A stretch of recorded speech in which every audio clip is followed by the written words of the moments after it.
I just welcome this opportunity for all of us to talk. Gaya ng sabi mo, pagka may isang nagkamali, or sabihin natin, hindi ko alam po nagkamali, pero sabihin natin merong isang napagbintangan, lahat tayo napapagbintangan. So I think it's just healthy na sige, I will lean into this. I will lean into this conversation. Oh, the other side of this, and you went through this because you're a TV personality. Merong active choice yung mga network kung sino yung binibigyan nila ng plataforma, di ba? Hindi naman sisikat si Julius Babaw kung hindi siya nilagay bilang anchor ng TV Patrol and then later on ng Frontline. Same with Corina Sanchez.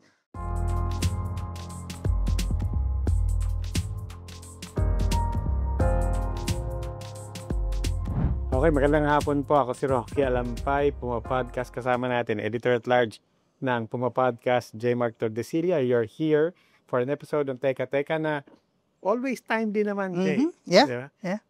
I'll start by, of course, we want to talk about here media ethics. Always timely, always important. But of course, alam na lang lahat ng tao yung the moment that we're having right now. We're talking about Mayor Vico Soto's post about supposed corruption in the media. You shared that post. What was your instant reaction to? Sinare ko with the 100% emoji. Well, obviously, ang unang reaction ko was binasa ko yung post ni Mayor Vico. And ang unang reaction ko is I actually shared the sentiments prior to his posting it. Parang I felt like off naman tong interview na to. Diba? So that was the first thing. After I shared it, I did have time to think, 10 million, totoo kaya yun? Pero may kabig siya sa may kabig siya sa dulo. I wasn't breaking it down in terms of how libelous is it, may deniability ba siya dahil kumabig siya sa dulo na hindi ko na talaga alam po magkano, pero alam nyo na. I don't know if that's enough. But for me, I shared it because the bottom line for me was not Corina, Julius Babaw. The bottom line for me was yung he's saying, gusto nyo labanan ng korupsyon, di ba? Parang, can't you all acknowledge na lahat tayo may galawan dyan, lahat tayo may epekto dyan. There are sins of commission, there are sins of omission. And for me, that's why I shared it. I was familiar with the Julius Babaw interview. Even before this sharing, even before the elections, I found it odd. Like, pag pinanood mo, parang si Ate Sara and Kuya Curly, di ba? Na lifestyle treatment talaga. And I found it odd because Julius Babaw is the face of a primetime news program on TV5, di ba? And then on your off time, you're going to consort with kahit hindi na natin sabihin politiko, but the rich and famous. And obviously, may treatment doon na to make them closer to the masses. So, medyo off na yon sa simula pa lang. Like, is there a line there being crossed? Especially since you're still the face of a primetime newscast. Hindi ko alam yung kay Corina. I didn't know there was such an interview. Nalaman ko na lang after the post. But it was off. Like, diba, we always talk about vloggers and content creators and news personalities. Are there no lines anymore? Or is journalism or is being a journalist something you can turn on and off? Ang sa akin, the answer is no. I remember, diba, nasa Senate hearing tayo, we weren't even talking about journalism at that Senate hearing. Inaway ako ni Mocha dun sa Senate hearing na yun. But we were talking about influencers and content creators. And at the same time, Mocha Uson was at that time an officer with the Presidential Communications Office. And we were asked a similar question, diba? Is there a line between her being a content creator, an influencer, and being a public official? And in a way, magkaiba yung pinag-uusapan natin dito. But at the same time, I'm also thinking, no, if you are a purveyor of news, information, commentary, you can't really say that ito, journalist ako dito. Ito, public official ako dito. Ito, ano lang ako dito private citizen lang ako dito. I do think that you offer yourself up there as a credible face and voice for reliable information. Hindi mo mabubura yon. There's just no getting out of that. And in the same way, on the other side of it, yung interview kay Kila Diskaya, feeling ko, kay Kuya Curly oo, at kay diba? Ate Sara. O tsaka kay Ate Sara, hindi mo rin mahihiwala yon na, hindi, ano lang naman sila dito parang private citizens lang. No, you couldn't take away, kahit pa, I think that's splitting hairs when you say na hindi pa naman nag-uumpisa yung campaign period. This was before the ban on campaign materials and so on. I think all of that just acknowledge that you know that there's a line. So there was a line on both their sides. And for me, hindi mo pwedeng sabihin na burado yun. I'm trying to figure out why I am so bothered by this. And I think it goes back to napag-uusapan natin dito sa mga episodes natin sa Puma Podcast. Yung episode natin with Atom and Volt ng Fight PH, diba? I think it's very important to be conscious about who we platform and whose stories we center, especially given that there's already very low trust in media, in media organizations in the Philippines. And so I find it so problematic that the stories you would choose to center, itong mayayaman, magaganda yung kotse, di ba? Instead of the communities that we're trying to serve. And that was the big lesson of Fight and many other media organizations around the world to, center the voices of the audiences and the communities we serve. And in this case, hindi yun. So I think that was my first problem with it. Even before the 10 million, even before any talk of whether there was corruption or not, even before any allegations, because as we know, trust in media is low. And I feel like pag tinira mo yung isang media, lahat tayo apektado. Or pag may kalokohang ginawa yung isa, lahat tayo apektado. Pero Robbie, napansin ko rin dito sa discourse na to, nagkaroon ng essay writing contest sa Facebook yung mga kabaro natin sa media the past few days. But of all the sectors who have been involved in this corruption issue, we have government, congressmen, we have private businesses, contractors, and we have media. Only media is doing any kind of soul-searching about their role in this. Bakit walang soul-searching ang mga politiko? Walang soul-searching ang mga negosyo? Kakaiba ba talaga yung industriya natin? Ganun ba kalaki yung role natin sa lipunan na kailangan lagi natin kino-question yung role na yun, yung sarili natin? Hindi, I think that's an interesting point. But ako siguro, kung ako politiko, di ba? Sasabihin ko, dapat talaga kayo mag-soul searching ngayon. Kasi ang pang-araw-araw naman kami yung pinipilit niyo mag-soul searching, di ba? Kami naman ang binabakbakan nyo and so on. So now you have a moment where kayo mismo you have to reflect.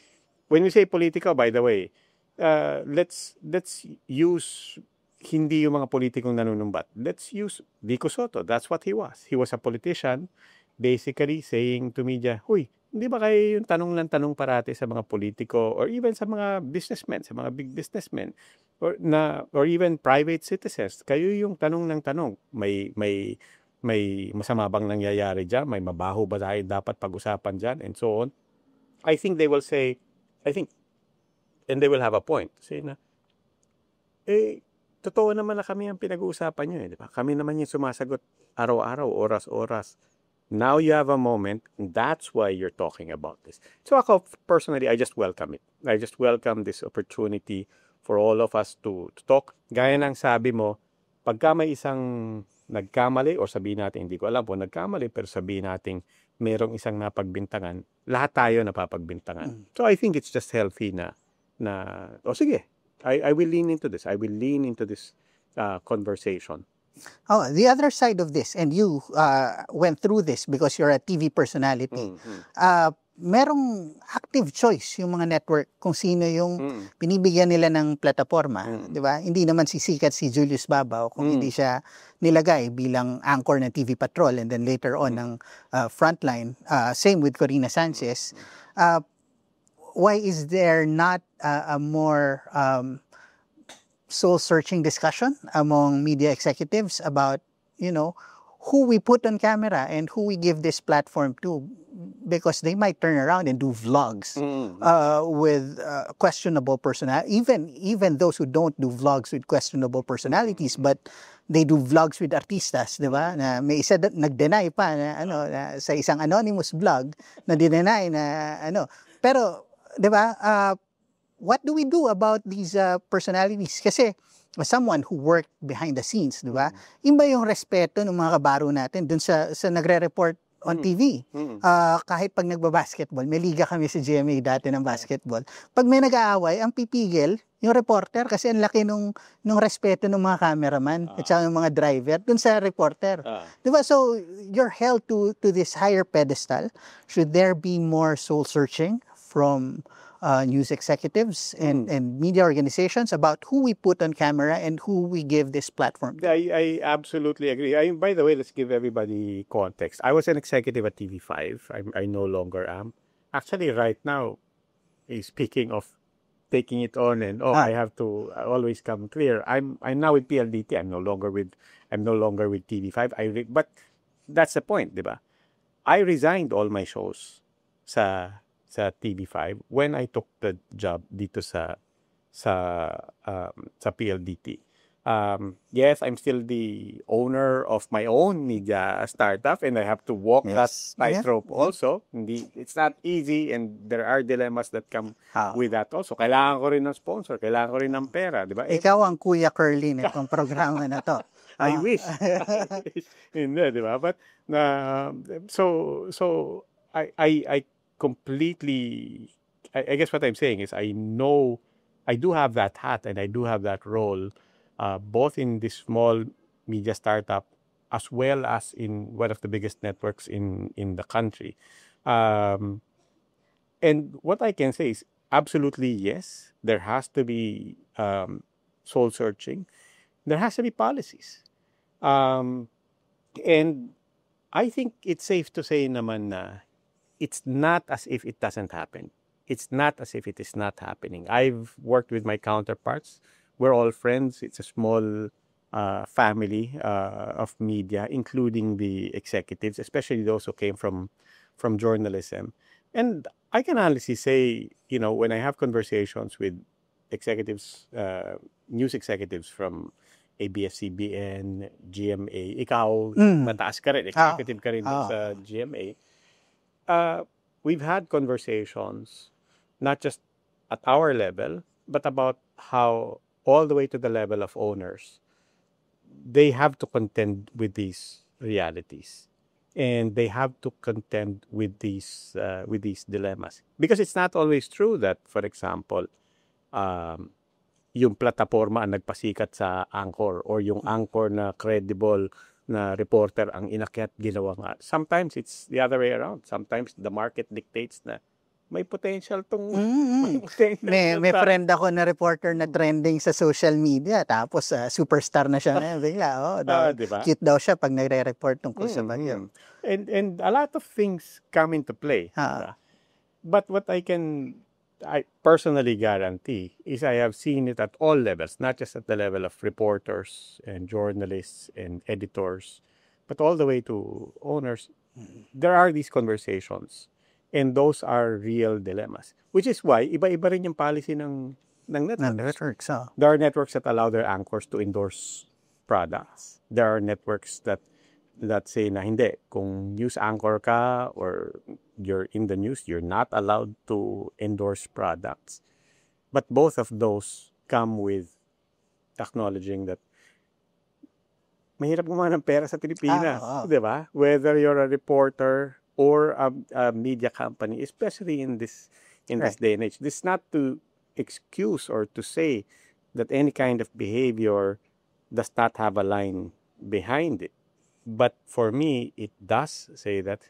That's why we call it ethics. because it does get into a lot of areas that will need navigating. I'll quote, I think, my brother, as much as I hate to, but Which brother? You have? Jigo. Oh, I think it was Jigo who said that sinabi niya, ethics is not a line in the sand. Ethics is a compass. So that when you're in areas where there are no clear lines, you allow that compass to guide you. Something like that. And I thought, okay, that's, no, and I think some people have a different appreciation of ethics naman na. No, ethics is a hard line in the sand. Yeah, we're having this conversation, and I'm sure inside networks, these conversations are happening inside media organizations. No, I don't think our audience knows that those conversations are happening. Is there a prescription where we used to be media executives, both of us? Now we're not.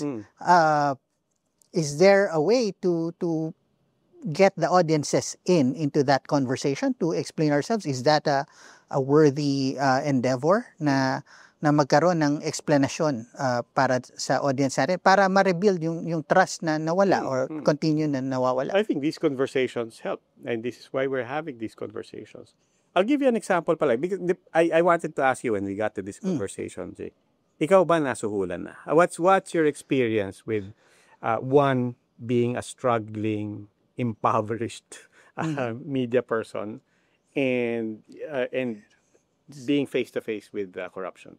Merong yung magi-interview ka ng source, tapos at the end bibigyan ka ng pera pang pamasahe, pero sobra-sobra sa pamasahe, and so you just try to refuse as rude as they will make you feel like you're being rude when you don't take it. There are other times naman, I was editor-in-chief for a long time, and meron minsan na magpapadala sa office ng so pag ganun, sige, pakibigay na lang sa foundation para sila na yung makinabang at hindi ko hinawakan yan ever.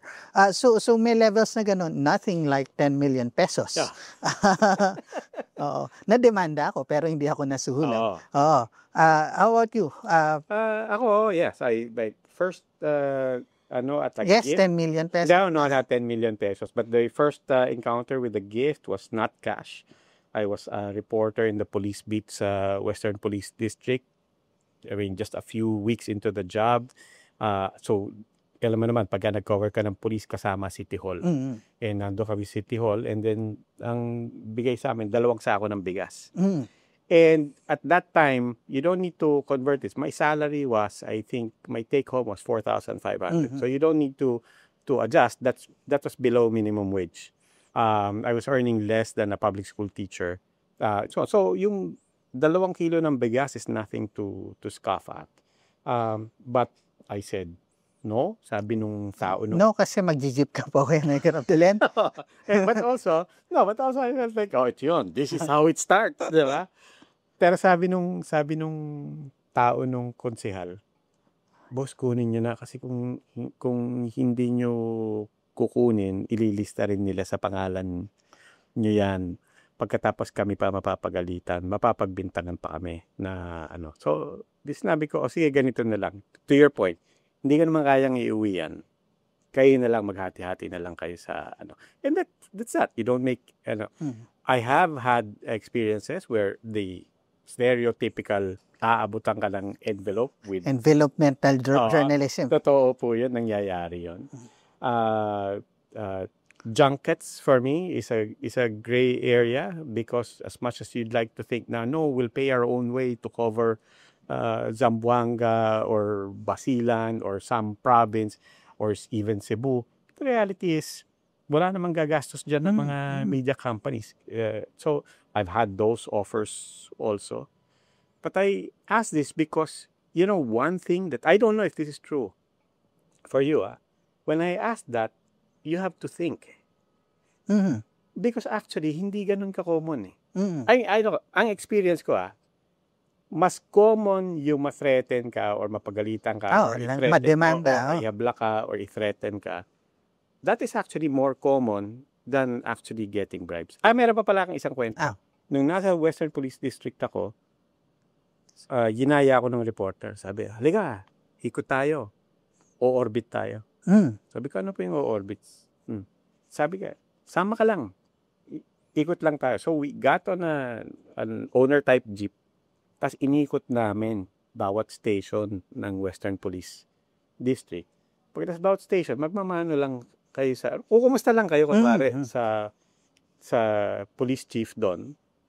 And before kayo, magkukwentuhan ng content, before kayo umalis, kayo na pang-kape o kape muna kayo, lunch muna kayo. And then before you get back to the base, yun, meron na kayong That to me was clearly not culture. Yes. Hindi yan yung typical. Kasi sinadya nyo, inikot nyo. But as a young reporter, na walang kaalam-alam sa lahat ng beats and parang I also felt like, ang gagawin ko dito? Because kinabukasan naman, to their credit, kung bumakbak tong mga reporters na nakakatanda, parang walang nangyari ka. Di ba? They can honestly say, bakit? Naagapan ba ako niyang lunch na yan? Hindi naman, di ba? Ginawa ko pa rin yung trabaho. Pero nangyayari yung mga kwentong ganyan. Natatawa tayo ngayon, but we do acknowledge these are things that happen in media. Siguro, hiwalay natin yung konteksto, no? The personalities accused of giving favorable interviews in this context are privileged personalities. Ang layo nun dun sa naghihikahos na journalist. So, kung totoo yung accusation, that makes it even more infuriating because for a long time, corruption has been used as a cudgel against media. In the provinces, that's used as a justification to attack media and even, do physical violence, crime. So, any accusation or any misdeed is actually puts yung mga kabaro natin in danger. What do you think about that discourse? Kasi biglang dinadala na sa dapat bayaran ng marangal ang medyang Pilipino. Yung bayaran ng marangal, ang sa akin naman, absolutely, di ba? Sana all, di ba? I want to acknowledge our friends, groups like National Union of Journalists of the Philippines. Jonax, hello. Sila Jonax, mga nauna na nating kaibigan, di ba? Sila Nonoy Espina, lahat na hanggang ngayon lumalaban for better pay for journalists.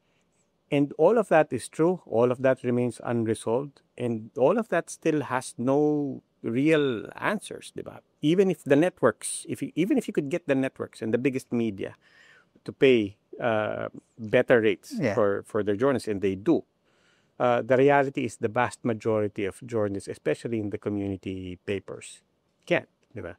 And that's one of my theories, actually, is that, when you're that small and no resources, kaya rin ganun pag minsan umasal yung mga periodista sa in isolated areas.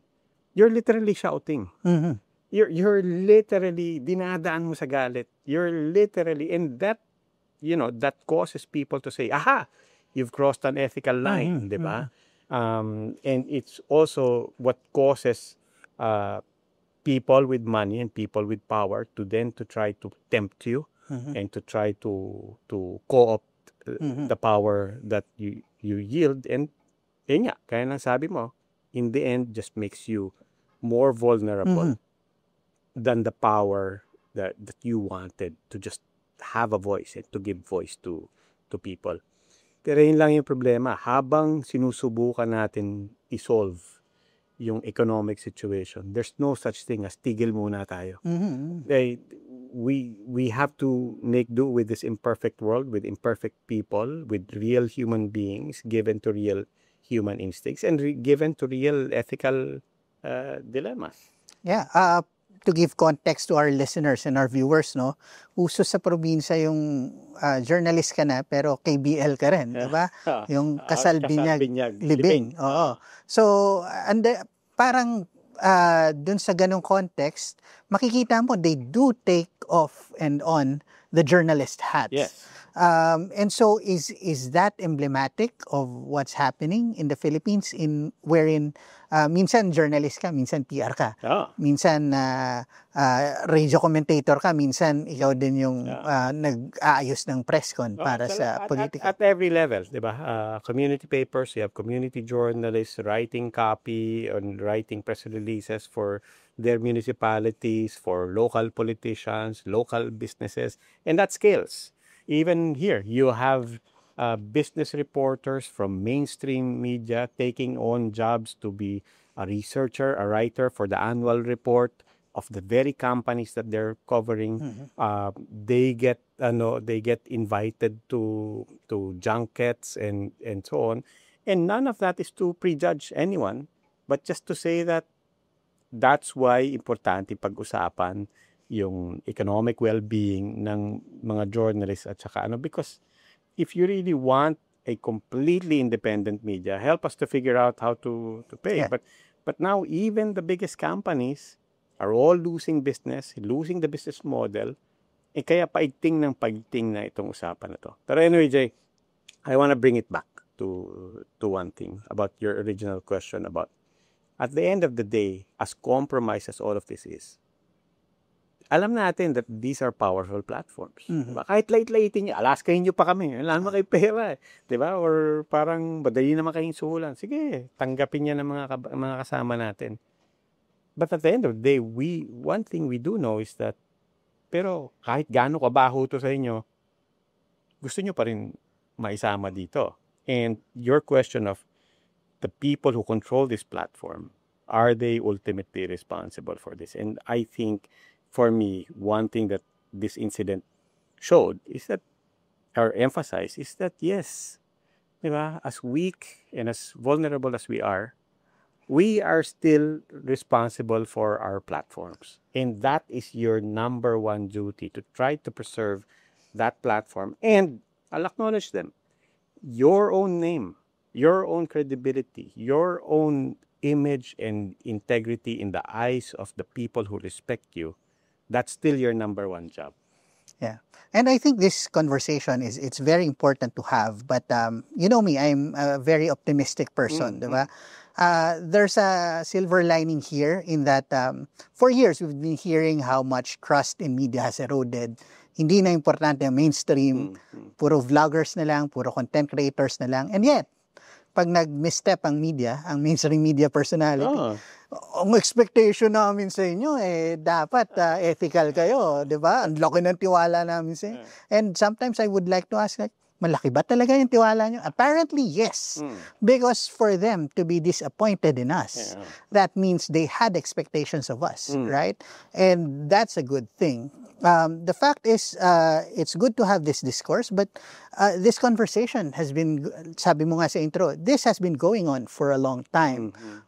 We've been trying to figure out how to get the trust back from our audiences, but this shows us na, may expectation pa yung audience natin. Special pa rin ang journalist, di ba? And as true as that is, Jay, it opens yet another can of worms, because there's another player here in terms of trying to keep media and journalists credible. And that's the audience. Yeah, exactly. And, sorry na kami naman ang manumbat. Manunumbat kami. Pero hindi lang sumbat ng naman ng media. Parang kung ano sinasabi nyo, ayaw nyo naman bayaran yung content na. Exactly. Pag, di ba, ang i-share nyo, yung screen cap, hindi yung article. Di ba? Parang, I mean, again, parang everybody's attention has gone to content creators. Di namin kalaban yan. Maraming kaming ka-allies dyan who are trying to help me. But at the end of the day, yes, this is about money. And so, and it's not just the Philippines, worldwide, ang sinusumbat ngayon, hindi naman sinusumbat, but it's being acknowledged worldwide na the public doesn't want to pay for news. And for what they say is, galingan nyo. Dapat ethical. Tapos, at saka, bakit ang babaw? Dapat investigative. Diba? Parang, biti naman, kung mag-cover kayo, puro papiyaw lang. O pagkatapos, gagawin ng PCIJ, gagawin ng Raptor, gagawin ng TV5, gagawin ng GMA, ABS, mga kasama natin sa dyaryo, gagawin ng Inquirer. Walang magbabasa. Well, Wow. kung sa walang magbabasa, ay nga, di nyo rin naman babayaran. Diba? So, that becomes a real problem, and like I said, it goes back to the original post. Not the original post, but the post of Mayor Vico. For me, the 10 million unfortunately distracted all of us. All he was trying to say, which is why I personally shared it and liked that post, is because he was saying, kung gusto nyo pag-usapan yung corruption, ayaw nyo harapin yung katotohanan na lahat tayo may kinalaman dyan, whether by sin of commission or by sin of omission. And I think that's a perfect way to end this podcast. Thank you guys for listening. If you like this conversation, follow us on Spotify and YouTube. And if you love this conversation, tell a friend about it.